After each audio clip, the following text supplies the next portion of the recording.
Hello, this is Jack from tofluency.com, and in this English lesson we're going to talk about today, the word today, and how we can use this word in a very flexible way, how we can use this word with different tenses. Now, I just tried to do this video and it didn't work. Aline is now the first one for version 2 of this video, and hopefully this is going to work. If you are new here, welcome. My name is Jack from tofluency.com, and if there's one thing you should do after watching this lesson, it is this. Go get my book, tofluency.com/book. Okay, I have 5 sentences that I want to share related to the word today. Okay, so all these sentences are in different tenses, but they all use the word today. I'm going to give you some advice as well when it comes to using these. The first one, I've had 4 coffees today. I've had 4 coffees today. Now, the first thing about this sentence, coffee is uncountable in a grammatical sense. However, most people say this, You go to a coffee shop and you say, "Can I get 2 coffees, please?" It's a little bit uncommon to hear cups of coffee, although you will hear it. Use both. Okay, I've had 4 coffees today. I've had. What tense is this? What tense is this? I've had. I've had. And it doesn't matter if you don't know what the tense is, as long as you can use it. I've had 4 coffees today. Okay, I'm going to tell you now, it's the present perfect tense. The present perfect. Dave, fantastic. So, the present perfect tense, I've had 4 coffees today.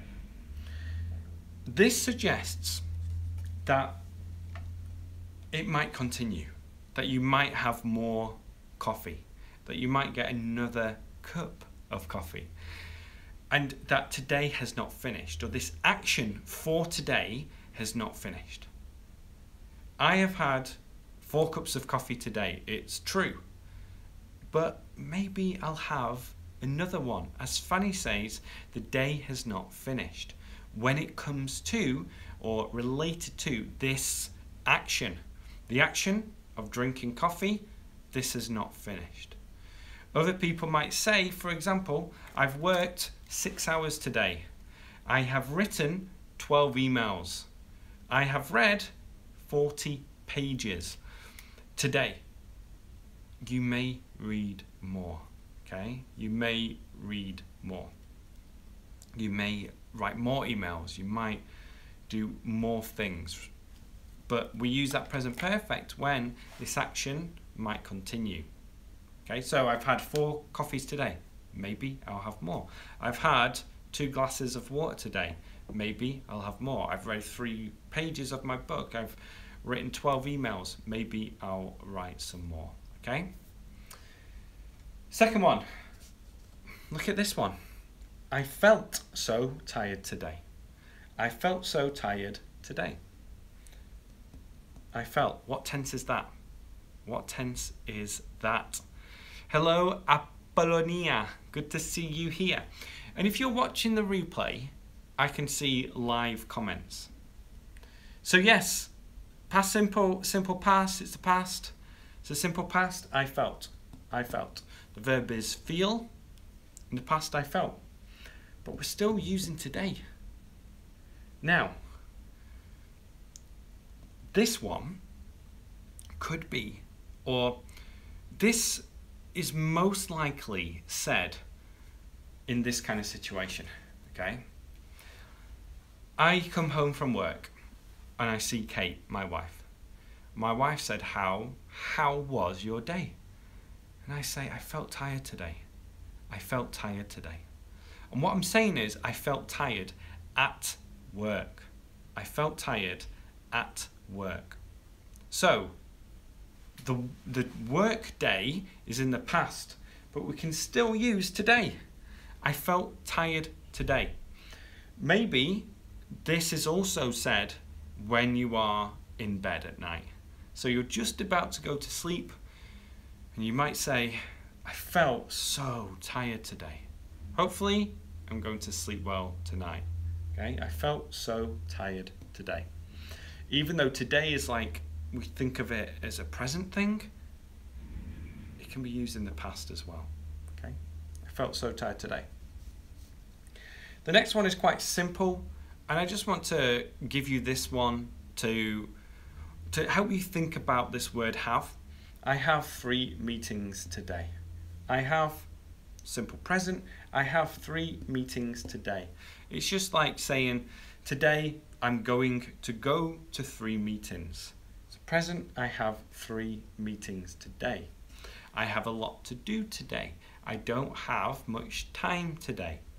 You're talking about the day in a kind of a simple present way. I have 3 meetings today. So, quick summary. Present perfect. I've had 4 coffees today. Past simple. I felt so tired today. Present simple. I have 3 meetings today. Next one. Going to. Going to. Future. We're talking about the future. I'm going to see him today. I'm going to see him today. I'm going to do a lot of work today. I'm going to make a video today. I'm going to go to the gym today. I'm going to have a big lunch today. I'm going to call my mum today. I'm going to do all these things today. The present, sorry, this is the future. I'm going to do something today. Normally, we say this type of thing in the morning. In the morning. I'm going to see him today. I'm going to the office today. Going to the gym today. Going to all these different types of things today. So we can use going to with today. The last one, present continuous. Okay, present continuous. Just like Zanib says, I'm studying today. I'm working today. I'm having a lot of fun today. These all are used in the present continuous. So we can use the present continuous with today too. So, Desenia has a question. Can I say I'm seeing him today? I mean in the morning. Yeah, in the morning I'm seeing him today. I'm seeing him today. Sarah is having a coffee now. What time is it where you are, Sarah? This is a good time for questions, by the way. But while you're thinking about questions, I've had 4 cups of coffee today. I felt so tired today. I had 3 meetings today. I'm going to see him today. I'm working today. These are all tenses that we can use with the word today. So it's quite flexible. It's quite flexible. When we use yesterday, it's not very flexible. Okay? I saw her yesterday. I went there yesterday. I had 4 cups of coffee yesterday. I felt so tired yesterday. I had 3 meetings yesterday. I saw him yesterday. I worked yesterday. So that is a very simple way. Yesterday, we can't use a present. We can't use a present continuous. We can't use a present perfect. But with today, it's very flexible. It is very, very flexible. Hershia, I felt so tired today, but I still went to the gym after work. Perfect, perfect example. Thank you. Zadab says, pronounce my name correctly. Tell me how to pronounce it through text. Nate says, Brazil, it is 4:30. We have, I don't know how to translate that, from Moscow. Nasia, will you be live every week at the same day and time, please? No, I can't commit to a specific time. Jefferson is here. Jefferson, I used to remember you from live lessons. Jew is here as well, saying have a nice week.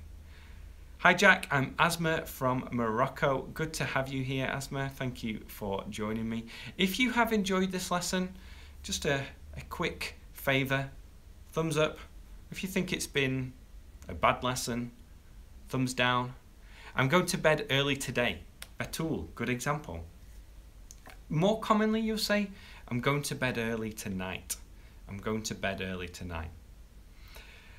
Everybody, Mariam has got her certificate in English. Fantastic.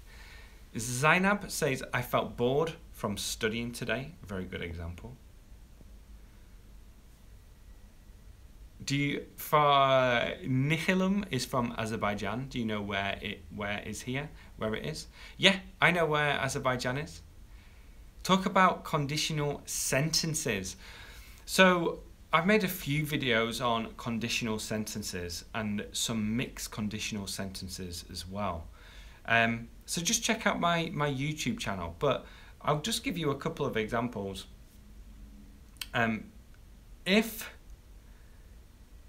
If I can, I'm going to mow the lawn tonight. If I can, I'm going to mow the lawn tonight. If I have time, I'm going to take the dogs on a walk. Okay? That's the first conditional with going to. And I think going to is more common than will in the first conditional. I could be wrong, but that's the one I prefer to use. Esther is cooking dinner. I'm sad my network isn't good. I can't follow. I'm sorry about that, Elisa. Gabriella, I've had a Skype class today, and right now I'm preparing a presentation. Very cool. Very cool. I have an itchy eye. Cecina, hello Jack. My first live class. By the way, my name is Cesar. Good to see you. Good to see you as well. Let's have a look. Any other questions? Thank you for the comment, Hershia. Donny is here. I'm cooking now the meal that we are going to have for lunch tomorrow. So you're preparing a meal for tomorrow. I would like to learn about the connection with past continuous and simple past, as well as present perfect and past simple. Yeah, they're both quite complex. Both quite complex. I like to talk about it in terms of this. You know, when you say today, it could be either. It could be I've had 4 cups of coffee or I had 4 cups of coffee. So let's say it's 9 p.m. I say to my wife, I had 4 cups of coffee today. Because that action for today has finished. It's over. No more coffee. No more coffee. Unless you are in Spain and you have an espresso at 1 a.m. But when you use yesterday, you don't use the present perfect. Only use the past simple. So you say, I had 4 cups of coffee yesterday. So really good way to think about that. What's the difference between slightly and a bit? I don't think there's a big difference. Hey Jack, when I use had. Yeah, so that's a past perfect of the verb to have. Okay? The past perfect of the verb to have. But when you're speaking, generally we just tend to use one had. If I had more time, I would have done it. Instead of if I had more time, I would have done it. So that's one of the things. I think you should sit for your health. It's the opposite. For your health, you need to stand. Standing instead of sitting is one of the best things you can do for your health. So it's an incredible difference. And you'll notice this in your energy levels. If you stand up instead of sit down, your energy levels are so much better. But there's a study that says that sitting is killing you. It just messes up your body and your posture and your muscles. Guys, stand up, stand up. I want to see schools with standing desks. So kids are going to stand in lessons instead of sitting.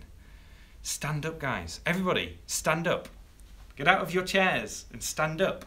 You'll feel much better, no matter what you're doing. What is your accent? It is, I would say, it is Northern British, but quite neutral British at the same time, because I left the UK 10 years ago. Therefore, everything's a little bit more neutral. I actually saw a video of me speaking about 12 years ago. I've changed a lot. I've changed a lot. What's the best way to improve my vocabulary even if I have to work a lot every day? Use the sentence method. to fluency.com/speaking. Check it out, to fluency.com/speaking.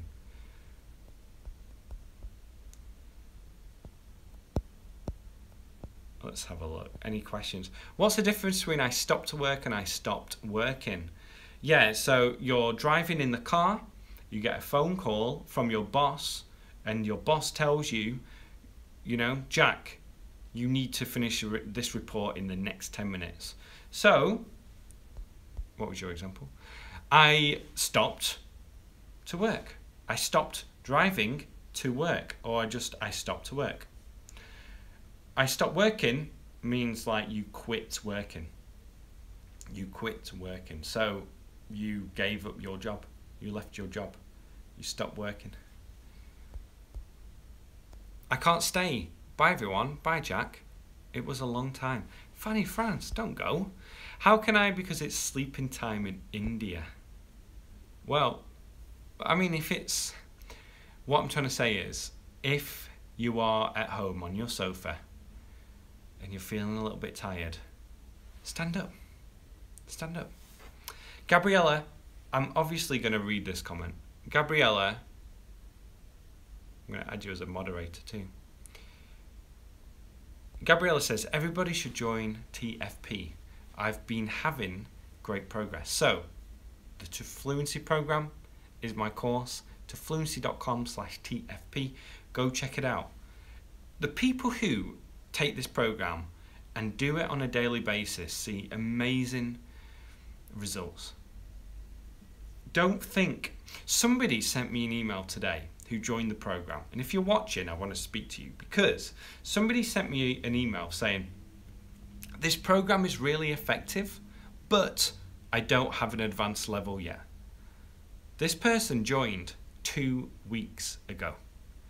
This person joined the program 2 weeks ago, and he was expecting to have a high level in 2 weeks. No. It is about making consistent progress and to get that momentum going. Momentum is such a strong thing. Okay, such a strong thing. If you start studying using my program every, few minutes every day, after 3 months, you'll notice a huge difference. A huge difference. So definitely check it out. And if someone could just type, see if I can do it on my YouTube channel. I'll give you the link in the description.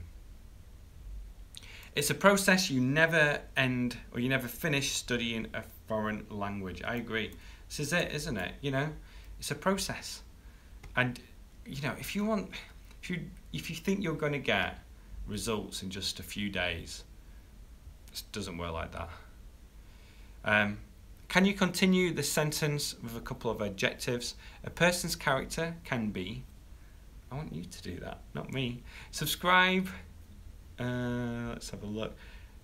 It's Veterans Day or Veterans Day. If you're listening, that might not make any sense, but it's the one with a comma. Veterans Day. You need that apostrophe, sorry, not a comma, apostrophe, because it's like a possessive. It's the day of the veteran. It's Veterans Day. Hi Jack, nice to meet you. I'm surprised. You look like a Robinson. Who's Robinson? Robinson. Who's Robinson? Let's go. I'm just putting Robinson, put on images. I don't know who you mean. Let me know who you mean.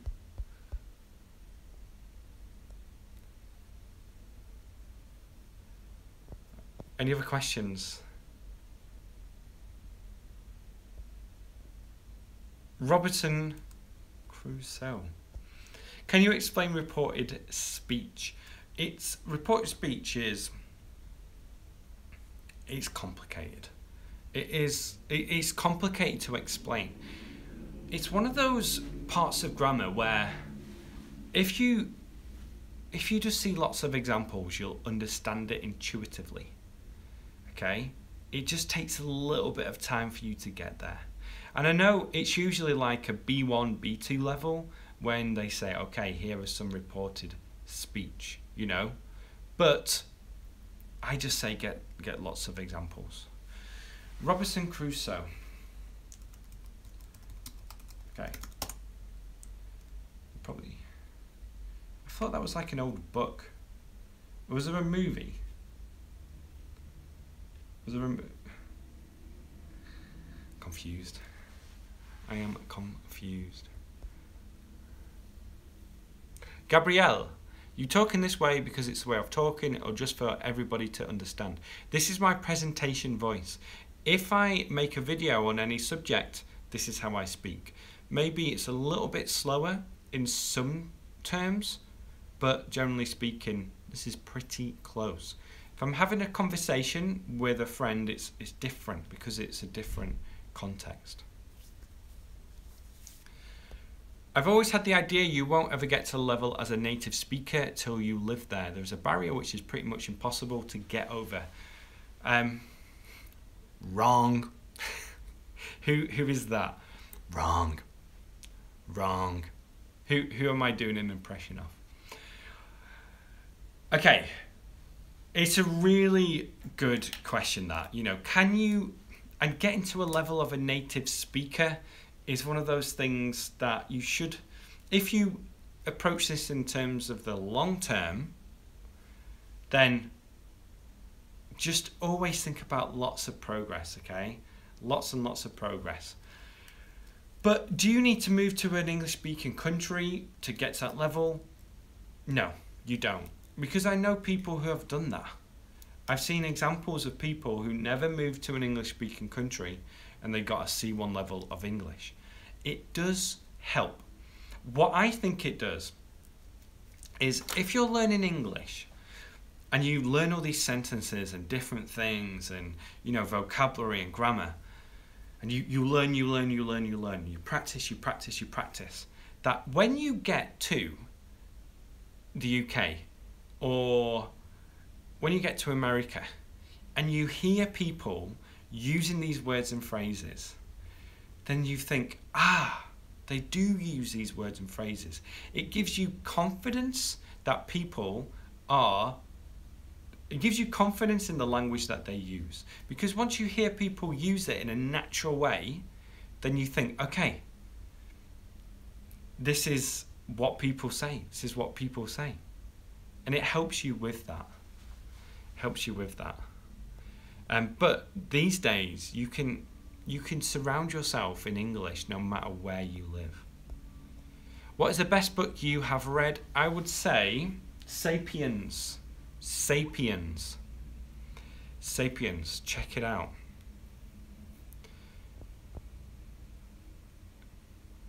Let's have a look. Could you please explain the passive voice?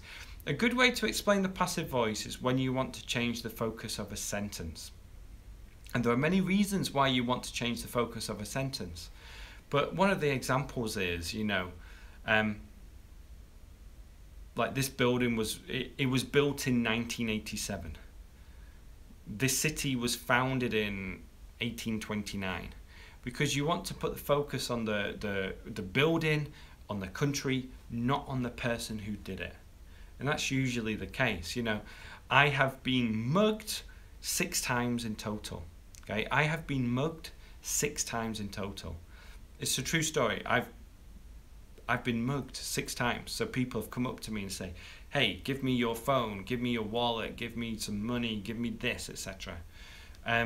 It's happened 6 times. But I use the passive instead of muggers have mugged me 6 times. Because I'm putting the focus on me. I have been mugged.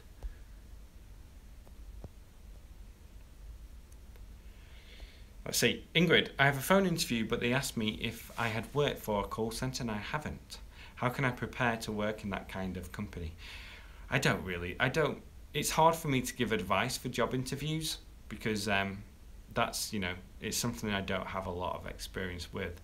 I just know I enjoy job interviews, generally speaking. Can you tell me how to read a novel? Each time I see a word to check it or finished after some pages. This is such a good question. Here is my reading method. You use a Kindle, okay? You use a Kindle or a physical book. Let's say you are reading The Obstacle is the Way, and you're reading it. Okay, this is fair use, this is not copyright. Let's just go to the first chapter. And I'm going to read the first, part 1, perception. What is perception? Okay. Now, this is fair use, please, YouTube, but you've got the word perception. What is perception? Now, what is interesting is that this is a really funny example, because I was going to say, if you don't know what this word means, you know it's important because it's the title of the chapter. However, chapter 1, the first sentence is going to define what perception is. It's how we see and understand what occurs around us and what we decide those events will mean. Let's have another example. Another example. Practice objectivity. The phrase, this happened and it is bad, is actually 2 impressions. The first, this happened, is objective. The second, it is bad, is subjective. So, in this case, let's say you don't understand what the word objective and subjective is. You need to decide whether you can understand the general meaning without knowing this word. If you can, I recommend highlighting the word and then to continue reading, and then to come back afterwards. Now, if it's a really important word for the chapter, for the book in general, and you don't understand what it means, that's when you might stop to highlight the word. And then you just, any words you don't understand, highlight, but try to continue reading if you can. And then you read a chapter, you go back, you look up the words, and then you understand what they mean, you read it again, and then you continue with the book. And there are basically like 2 types of reading, extensive and intensive, I think. Extensive is where you just read as much as possible. Intensive is where you study the language. So you might want to do a little bit of both for that. And I think the combination of the 2, where you try and continue reading as much as possible, but highlight words you don't understand while you're reading. And I like to do this on the Kindle because you can export your highlights and you can make study notes from it. It's a very powerful thing to do. What's the name of the book, please? The Obstacle is the Way. The Obstacle is the Way. Anastasia, do you know the best way to learn English words? Yes, the sentence method. Get the free version to fluency.com/speaking or the premium version to fluency.com/TFP.